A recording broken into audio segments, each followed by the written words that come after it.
Bonjour à toutes et à tous, bienvenue pour cette nouvelle vidéo. Alors je ne parlerai pas de ce monsieur qui s'est servi de la flamme du soldat inconnu pour allumer sa clope. Peut-on être surpris aujourd'hui de ce que certaines personnes sont capables de faire? Quoique franchement quand je vois la vidéo, je me dis oh le gars, il n'a pas l'air net, il n'a pas l'air clair. Non, je vais vous parler de quelque chose qui me semble assez important que vous compreniez par rapport à Taïwan. Alors, je lis certaines choses sur les réseaux sociaux et d'ailleurs, ce sont des gens qui se font rapidement débunker parce que soit ils disent une connerie ou soit ils oublient ouvertement quelques détails non négligeables. Vous le savez, Taïwan est aujourd'hui un objet, une obsession pour le président chinois de récupérer Taïwan. Alors, récupérer n'est pas un mot à user à tort et à travers, parce que c'est bien le mot qu'il faut utiliser. Pourquoi ? Tout simplement parce que Taïwan, allez, rapidement, historiquement, Taïwan jusqu'au XIIe siècle, XVIIe, c'est une population autochtone qui est un mélange à la fois d'ethnies asiatiques, sud-asiatiques, voire même sud-pacifique. L'île va commencer à être, comme un certain nombre de terres dans la région, colonisée par les Européens, et plus particulièrement par les Hollandais et les Espagnols. En 1620 et quelque chose, sauf que les conflits d'intérêts qu'il y a à cette époque pour l'Empire, c'est finalement les Hollandais qui vont finir par chasser les Espagnols qui, eux, possédaient le côté nord de l'île. Et donc l'île est devenue hollandaise, mais pas pour longtemps, puisqu'il s'agit d'une invasion chinoise d'un général dont le nom m'échappe à la fin du XVIIe siècle, qui va faire en sorte que Taïwan va devenir chinoise, mais attention, chinoise au nom des Ming, qui se sont fait plus ou moins botter le cul par les Qing. Pas les Qing, les Qing. C'est les dynasties chinoises de cette époque. Et finalement, les Ming ne vont pas rester très longtemps sur l'île de Taïwan, puisque les Qing vont récupérer eux aussi Taïwan. Et donc Taïwan va devenir chinoise jusqu'à la fin du 19e siècle, 1896-98, où la guerre sino-chinoise, les Chinois vont se prendre une branlée et vont être obligés, pour un traité, de concéder finalement Taïwan aux Japonais. Et Taïwan va donc être japonaise jusqu'à la fin de la Seconde Guerre mondiale, où évidemment la République de Chine va récupérer cette île. Je coupe le contact, ça sera mieux. Et là vous m'entendrez mieux, pas de bruit de voiture. Sauf que ça ne va pas durer longtemps, puisque vous le savez, pendant la Seconde Guerre mondiale et après la Seconde Guerre mondiale, il va y avoir une guerre civile, qu'on peut dire une guerre civile en Chine, avec les communistes. Et c'est eux qui, évidemment, finalement, en 1949, vont créer la République populaire de Chine. Entre-temps, en 1947, vous avez une organisation qui a été créée qui s'appelle l'Organisation des Nations Unies. Et donc qui ont établi des règles, des principes de ce qu'on appelle le droit international. Et dans ce droit international, il y a ce dont la Russie aujourd'hui bénéficie, elle aussi, c'est le respect de la souveraineté territoriale. Ce qui fait que avant 1947, il y a certaines frontières qui ne sont plus les mêmes aujourd'hui et dont on a acquis, validé ou sinon refusé. Or, il se trouve que en 1949, lorsque la République populaire de Chine s'est créée, elle avait le bénéfice de ces lois internationales et donc, de fait, Taïwan était chinoise. Alors, elle ne le restera pas très longtemps puisque aujourd'hui, certains vous disent oui, mais de toute façon, 3% des Taïwanais se considèrent encore chinois. On s'en fout de savoir s'ils se considèrent ou pas. Ils sont chinois. Vous savez, c'est un peu comme au Kazakhstan, vous avez des Kazakhs qui se considèrent Kazakhs. Mais dès qu'on leur dit, ouais, enfin, quand même, morphologiquement, tu as quand même un profil plutôt mongol. Donc, on peut admettre le fait que des gens refusent leurs racines, leurs origines ethniques. Il n'empêche que les Taïwanais sont bien des Chinois. Ils sont des Chinois. Pourquoi ? Tout simplement parce que lors de la victoire du communisme, lors de la victoire de Mao sur le Kuomintang était donc le régime de la République de Chine, ces partisans, cette population du Kuomintang s'est réfugiée à Taïwan et ont autoproclamé une souveraineté, un pays. Sauf que, comme je viens de vous le dire, l'ONU reconnaît les frontières de la Chine telles qu'elles étaient en 1947. Or, la République populaire de Chine se crée en 1949, donc par conséquent, encore aujourd'hui, Taïwan est considéré comme étant une terre chinoise. Et oui, Taïwan n'est pas reconnu à l'Organisation des Nations Unies comme étant un pays souverain. Alors vous allez me dire, mais comment ça se fait ? Pourquoi Alors la raison, elle est simple, c'est que Taïwan, très tôt, est devenu, comme un certain nombre de pays du Sud asiatique, un protectorat américain.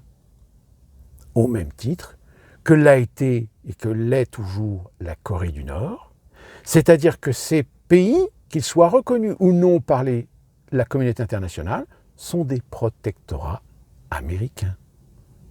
Raison pour laquelle Taïwan s'est très vite développé et est devenu un pays où s'est développée une économie surtout autour des technologies, ce qui fait que dans les années 80, ceux qui se souviennent, lorsqu'on achetait des produits électroniques, très souvent, c'était marqué Made in Taiwan.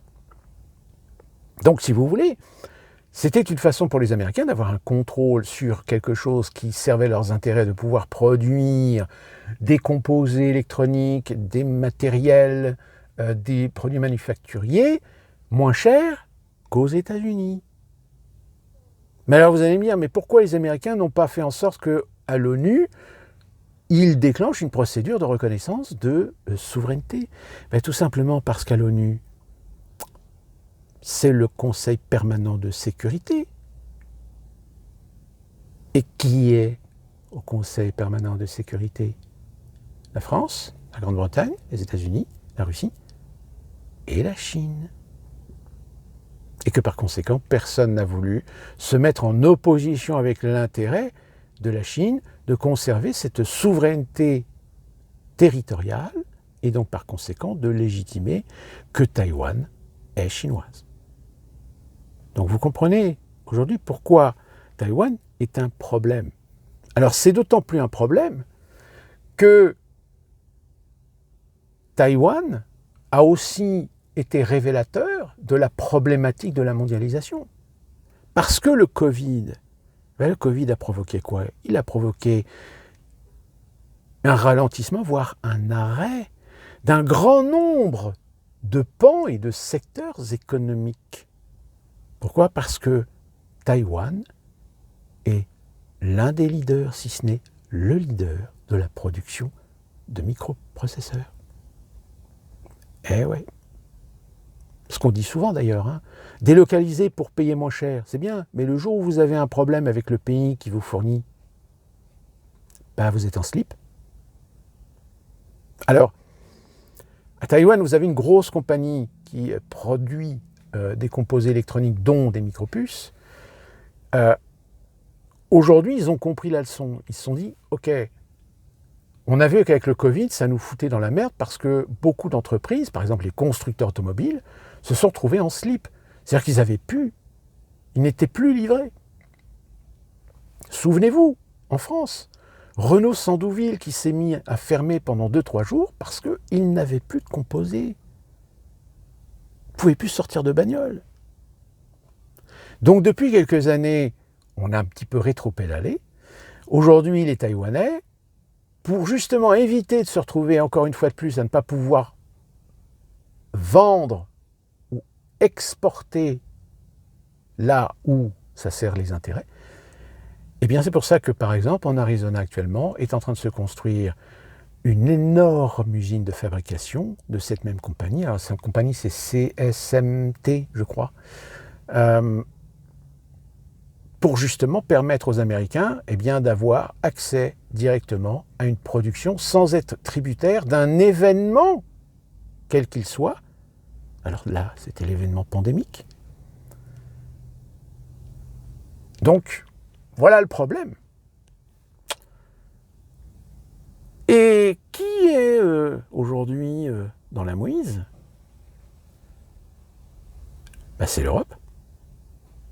Alors, il y a bien eu des tentatives d'essayer de construire des usines de fabrication. Il y a des usines, il y a une société française qui est assez bonne dans le secteur, mais pas suffisant pour pouvoir fournir toutes les entreprises européennes.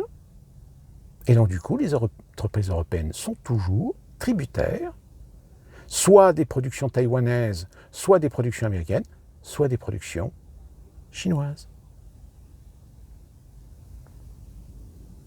Donc vous comprenez pourquoi les Américains s'intéressent à ce que Taïwan ne soit pas ou ne tombe pas entre les mains des Chinois. Parce que dans ce cas-là, ça veut dire que on admet que si demain Taïwan tombe entre les mains des Chinois, les Américains peuvent éventuellement s'opposer aux Chinois, puisqu'ils ont des alliances avec Taïwan. Mais la communauté internationale, elle ne peut rien faire, puisqu'elle ne reconnaît pas, elle n'a jamais reconnu Taïwan comme un pays souverain dans le droit international. Si vous voulez, c'est un peu le même problème que l'Ukraine. Personne n'a fait d'alliance avec l'Ukraine. Donc le jour où l'Ukraine se fait attaquer par la Russie, quelle légitimité ont certains pays à faire pression sur la Russie en disant « Attention, c'est notre allié ». Ben non, il n'y a pas d'alliance avec l'Ukraine. C'est pas comme si demain, la Russie attaquait la Lituanie, la Lettonie, l'Estonie ou la Pologne, parce que ces pays font partie de l'Union européenne, font partie de l'OTAN. Enfin, surtout la Pologne, je crois. Les trois autres, je ne sais plus. Donc vous voyez, la géopolitique, c'est quand même quelque chose d'intéressant. Sauf que malheureusement, aujourd'hui, on a des gens qui sont dans la simplification, l'infantilisation et l'immaturité, de croire qu'il suffit de dénoncer un coupable pour que tout le monde s'agite le manche et déboule pour aller guerroyer contre le méchant. Je vais finir par l'Ukraine, pareil. Vous avez entendu Zelensky qui était un petit peu bousculé, il y a eu des manifs qui ont été organisés à Kiev. Alors évidemment, on vous a dit que oui, mais ça c'est de la manipulation russe. Ben non, en fait, c'est que le pauvre Zelensky, il n'arrive à rien, en fait. Et on commence à prendre conscience de ce que je vous ai dit depuis très longtemps, c'est qu'il va y avoir un moment donné où il n'y aura plus suffisamment d'hommes, il n'y aura plus suffisamment de chair à canon. Alors oui, ceux qui veulent la défaite de la Russie, elle peut se faire à l'usure. Mais pour faire la politique de l'usure, il faut avoir les outils et les moyens. Alors en effet, les drones, actuellement c'est un supermarché, c'est un supermarché. Mais pareil, il y a un moment donné où ça coûte de l'argent. Et l'argent de l'Ukraine, où est-ce qu'elle va le trouver?